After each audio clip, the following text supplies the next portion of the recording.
자, 안녕하십니까. 안녕하세요. 영상 벌써 세 번째. 좋습니다. 이게 언제까지 갈지는 모르겠지만 그래도 힘 닿는 데까지 하는 데까지는 도움이 많이 오는 열심히 전달을 해드리기 위해서 노력 중입니다. 일단 오늘은 이제 저장 장치에 대해서 말씀드려보려고 합니다.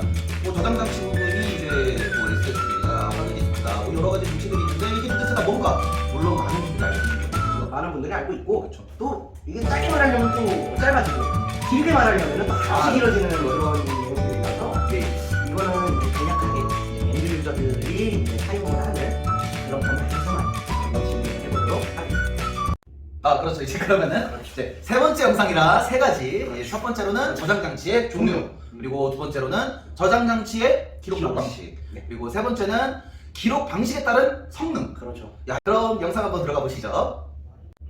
자, 그러면은 이제 첫 번째로 저장 장치의 종류에 대해서 종류요. 종류는 이제 개괄적으로만 종류를 먼저 짚고 넘어가면은 이제 하드 디스크들, 네. SSD 이렇게 이제 두 가지 정도로만 오늘 압축해서 보면 될 것 같고요. 예. 자, 하드 디스크 같은 경우는 우리가 익히 아는 게 이제 다 두 가지밖에 없어요. 3.5, 2.5. 3.5, 2.5. 그렇죠. 예. 3.5, 2.5 이렇게 크기에 따라서 이제 많이 분류를 하고 있고. 그렇죠. 자, SSD 같은 경우도 뭐 마찬가지로 사실 뭐 그 안에 규격이라든지 이런 네. 것들을 뭐 깊게 파고들지 않고서는 네. 규격으로들 많이 얘기를 하죠 사실. 그렇죠. 맞습니다. 이게 이제 SATA 방식이냐 아니면 이제 M2, M.2라고 하죠 원래. M2, M.2. 네.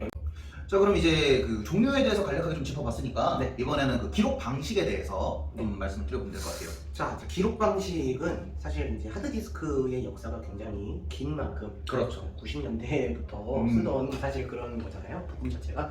예전에 그 건축가 때문에 보면은 영화 건축가 때문에 보면은 와, 형네 집 하드 디스크가 1024MB 이런 그렇죠. 그런 장면이 있었어. 맞아. 네. 네네. 그래가지고 이제 자, 그때 용량이 되게 작았음에도 이제 우리는 잘 썼단 말이에요. 그렇죠. 사실 뭐 파일 용량도 그렇게 크지 않았고 맞아. 플로피 디스크나 그런 거 쓰던 데니까. 그렇죠. 근데 이제 그 용량이 왜 그렇게 이제 작았느냐? 그럼 그때는 고용량에 대한 욕심이 없었느냐? 아니에요. 그렇지 않죠. 그렇지 않아요. 자, 그때 쓰던 하드 디스크의 방식부터 현재 써오는 하드 디스크 방식까지 한번 이제 이렇게 단계별로 좀 얘기를 해볼게요. 네네. 자, 그때는 이제 LMR이라는 방식을 씁니다. 예. 그래서 이제 이걸 우리나라 말로 하면은 수평 자기 기록이라고 하는데, 자, 하드 디스크의 구조를 좀 이해를 해줘야 돼요. 이거는. 네. 자, 디스크 같은 경우는 자, 그 쇠에 이렇게 쇠를 이렇게 뒤덮여 있잖아요. 그렇죠. 그렇게 뜯어보면 안에 원판이 있어요. 그렇죠. 디스크 모양의. 디스크 모양의 CD 모양이라고. 그렇죠. 예. 원판이 있는데, 자, 이제 수평 자기 기록은 말 그대로 수평이에요. 원판에 표면에다가 가로로 기록을 한다고 생각을 하면 돼요. 예. 그러니까 한 면만 쓰는 거야. 자, 그렇죠. 그럼 어떻게 돼요? 예. 한 면만 쓰면은 그 원판 하나가 채워지면 끝이야. 그렇죠. 그러니까 용량이 작을 수밖에 없어. 이거를 다른 말로 데이터 밀도가 낮다라고 말을 합니다.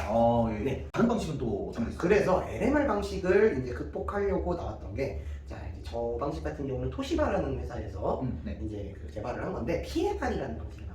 PMR. PMR. 자, 예. LMR은 수평이었잖아요. 그렇죠. PMR은 수직이. PMR은 수직 자기 기록 방식이라고 하는데, 자, 그러면은 이제 수평으로 기록하는 방식보다는 당연히 데이터 밀도가 올라가죠. 그렇죠. 표면에 그려놓는 거하고 수직으로 쌓아놓는 거하고 다르죠.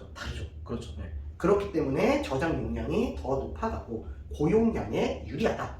그렇죠. 라고 얘기를 합니다. 이제 아무래도 데이터를 이렇게 수직으로 쌓아놓다 보니까, 그래서 이제 데이터의 안정성이 아무래도 LMR보다는 올라간다. 사실 저 PMR 방식이 나왔기 때문에 우리가 지금 뭐 10테라, 뭐 8테라, 4테라 이런 테라바이트의 용량을 생각할 수가 있는 거죠. 그렇죠. 자, 그래서 이제 PMR을 썼는데, 이게 PMR을 쓰다 보니까 사실 PMR도 데이터 밀도에 대해서 만족스럽지가 않은 거야. 이 사람의 욕심이 끝이 없어. 그렇죠. 끝이 없죠. 그래가지고 나온 게 이제 SM 기화식 자기 기록이에요. 기화장 할 때 그 기화예요. 기화식 자기 기록 같은 경우는 데이터를 이렇게 겹쳐요. 세우는데 겹쳐놔 얘는. 세우면서 겹친다. 0, 1, 0, 1, 0, 1 이런 식으로 겹쳐놓습니다. 자, 그래서 이 겹쳐진 게 하나의 세트야. 자, 우리는 이거를 이제 트랙이라고 얘기를 할게요. 트랙이라고 얘기를 할게요. 자, 근데 이 SMR 방식의 데이터 밀도는 높아져서 고용량에 유리했을 수도 있어요. 그렇죠. 네. 유리해 보여요. 유리해 보여요. 네. 그리고 유리한 것도 맞아. 그렇죠. 근데 이게 문제가 뭐냐면은 이 SMR 방식을 써보니까 읽는 거는 빨라. 읽어드리는 것도 좀 빠르죠. 데이터를 읽어드리는 속도는 무지하게 빨라. 근데 네. 쓰기 속도가 안 나오는 거야. 왜? 얘 방식 자체가 아. 한 트랙으로 묶여있단 있다고 그랬잖아. 쓰려면은 이 트랙을 다 바꿔야 돼. 이건 느려질 수밖에 없고. 느려질 수밖에 없는 거예요.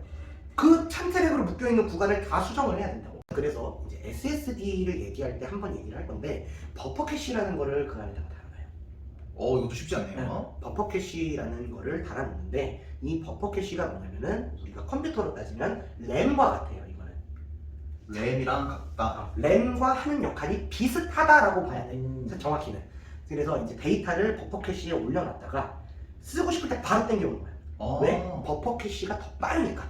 그쪽이 더 빠르기 때문에. 그러면 왜 버퍼 캐시로 디스크를 안 만들어요? 만들었잖아 SSD. 그게 SSD. 그게 이제 SSD랑 어느 정도 일맥상통하는 거예요. 깜빡이면 확 들어오죠 SSD가 지금. 예. 자 그러다 보니까 이제 SMR이 느려서 버퍼 캐시 용량을 늘립니다. 올려놓을 수 있는 공간을 더 높게 만들어. 그렇게 하면서 이제 하드디스크가 뭐 더 발전된 겁니다 이러면서 이제 판매를 해요. 공정을 하고요. 예. 네. 근데 사실은 아무래도 버퍼 캐시가 그렇게 추가가 됐다고 하더라도 느린 건 어쩔 수가 없다. 그렇죠. 이제 하드디스크에 대한 거 얼추 훑었으니까 이제 SSD 부분도 한번 설명을 해주시는 게 좋을 것 같네요. 근데 이제 SSD는 사실 설명이 하드디스크보다는 짧습니다. 예. 역사가 비교적 짧죠. 역사가 짧죠. 자, 그래서 SSD는 되게 우리가 얘기를 할 때 그런 얘기들을 많이 하죠. SLC, MLC, TLC 이런 방식으로 데이터에 이제 기록하는 방식을 얘기를 하는데 자, 이건 사실 말이 쉬워요. SLC 같은 경우는 싱글 레벨 셀이에요. 그래서 SLC야. 그냥 그 첫 글자 까먹구나. 네, 첫 글자씩 따온 거예요. MLC 멀티 레벨 셀이에요. 그래서 직관적인데? 직관적이죠. TLC는 뭐야? 트리플이지. 트리플 레벨 셀이야. 자, QLC는 뭐야? QLC. 쿼터구나. 아니 쿼터는 무슨 쿼터야? 쿼드지. 쿼드. 이제 이거는 이렇게 생각을 하면 돼요. 하나의 공간에 예. 한 개의 데이터가 들어가냐, 아니면 두 개의 데이터가 들어가냐, 자, 세 개의 데이터가 들어가냐, 이거를 생각을 해보면 돼요. 이런 식으로 이제 SSD의 저장 방식이나 기록 방식을 나눠볼 수가 있을 것 같습니다. 나머지 이제 남아있는 내용에 대해서 좀 말씀을 드려야 될 것 같은데. 자, 이제는 뭐 사실 이제 이렇게 뭐 방식에 대해서도 얘기를 했는데 요새는 아니고 몇 년 전부터 사실은 이런 얘기들을 많이 했어요. 자, D램이라고 하는 게 있습니다. 그렇죠. D램이 이제 아까 우리가 앞에서 얘기했던 하드디스크의 버퍼 캐시. 버퍼 캐시고. 네. 그거 D램이에요, D램. SSD에서 D램이고 이제 하드디스크에서도 뭐 버퍼 캐시니까 사실 그 램이거든요. 예. D램이라고들 이제 얘기를 많이들 하는데요. 자, D램이 없는 SSD들이 또 있어요. 네, 그렇죠. 저렴한 SSD들. D램이 있는 SSD는 당연히 비싸다. 부품 하나가 더 들어가니까 그쵸. 자, 이 D램이 하는 역할이 그럼 뭐냐는 거예요. CPU에 있는 캐시 메모리랑 동일한 역할이고요. 자, 이제 캐시 메모리가 그럼 뭐냐는 거야. 캐시 메모리. 캐시 메모리가 뭐냐면 이거 딱 간략하게 내가 얘기할게. 시스템과 저장 공간 사이에 속도를 메꿔주는 역할이에요. 다시 한번. 시스템과 저장 공간 사이에 속도를 메꿔주는 역할이다. 그렇죠. 왜? 예. 저장 공간에서 불러온 거하고 시스템에서 내는 속도하고 속도가 다른 거야. 그렇지. 누가 더 빨라? 중간에 누가 메꿔줘야 중간다리 역할을 그치? 해주는 게. 이렇게 중간자가 있어야 내가 이렇게 해서 갈 거 아니에요. 그렇죠. 그래서 자, 여기서 이제 뭘 하느냐. D램에 플래시 메모리의 주소를 저장하는 그런 역할로 많이 써요. 그래서 작업을 할 때 그 속도의 간극을 메꿔줄 수가 있고. 그렇죠. 그리고 자, 이건 이제 실유저들이 제일 많이 느끼는 건데 그 SSD 쓰다 보면은 이 SSD인데 느려요 막 이런 사람들. 그렇죠. 있습니다. 네. 예. 그 사람들 그 내가 딱 보면 어떻게 해주는지 알아요?